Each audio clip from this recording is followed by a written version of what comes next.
السلام علیکم ورحمۃ اللہ وبرکاتہ یہ ککا پھوڑنا اس نابی ہن کن عمل یہ جو سلام جو یہ کھتون جو حضرت ابراہیم علیہ السلام نبی نا تو ہے تم سے کیس پہ جگو بھی کھا دمن ننگا دی آغا صاحب لذر جو آغا صاحب ادان تفصیل حضر جو دی چین ابراہیم علیہ السلام چی گانگن در بودے ان آغا صاحب یہاں کسل بھی جی حضرت ابراہیم علیہ السلام دی کھا یا کوئی استراق پہ جگو استراق پلا شین استراق پہ جگو نا یا دہ ٹوک جو تھو دو باری نے یہاں چی کسل بھی موجو بسم اللہ الرحمن الرحیم دیکھا حضرت ابراہیم نبینا علیہ السلام بھی پیش کے نائن ابراہیم کے سپید پہ جگو یوین اور ابراہیمی کلی نبوت زندگی کچھ احساس ہے بسپن اور دونوں یمبو دی سامنے مینار کی سمنیت اور دو پتولہ جبلا جگونگا ما باب سیت لشیپیت دی جگو حضرت ابراہیم استراق پالا کھو سے شینگ دم سے کھون سے شینگ سکھ سے اور ابراہیم استراق پالا میں تو پھیٹ پی جگو ان پا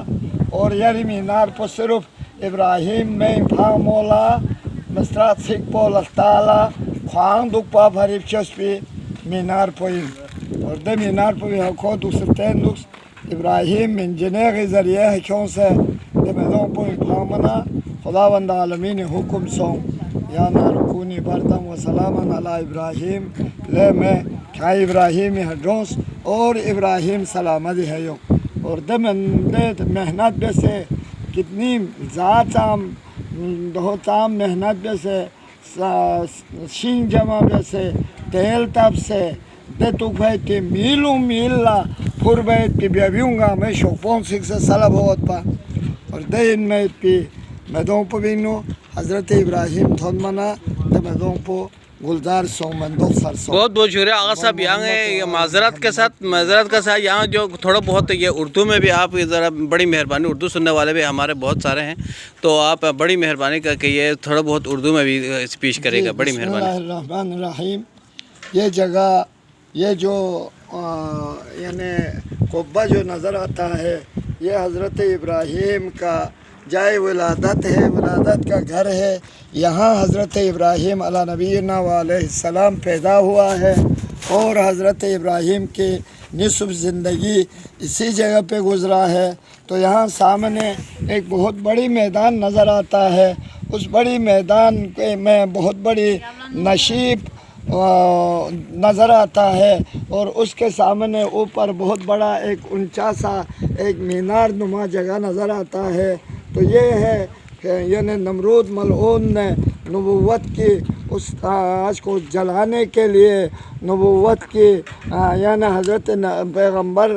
ابراہیم نبی کو جلانے کے لیے کتنی مہینوں سے کتنی عرصوں سے لکڑیاں جمع کروایا تھا اور تیل لگوایا تھا اور اسی جگہ پہ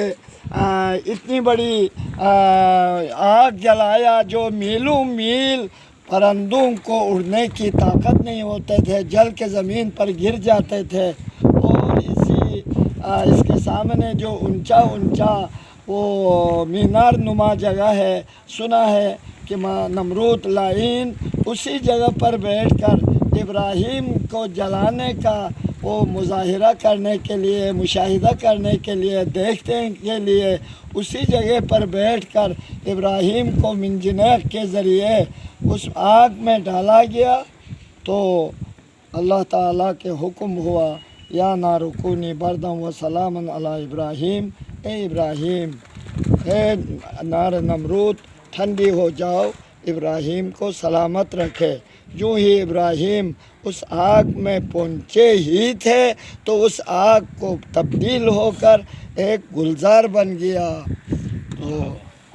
یہ سنا ہے کہ اس جگہ پر یہ سارے منظر جو آپ ہمارے سامنے ہے اور اسی کے ساتھ ساتھ ادھر ابراہیم کی جائے پیدائش گھر بھی ہے انشاءاللہ الرحمن ہم سب جا کے وہاں ابراہیم کی وساطت سے وسیلہ سے مومنین مومنات کے لیے دعا کریں گے والسلام علیکم ورحمۃ اللہ وبرکاتہ اللہم صلی علی محمد و آل محمد بہت بہت شکریہ آقا صاحب بہت بہت شکریہ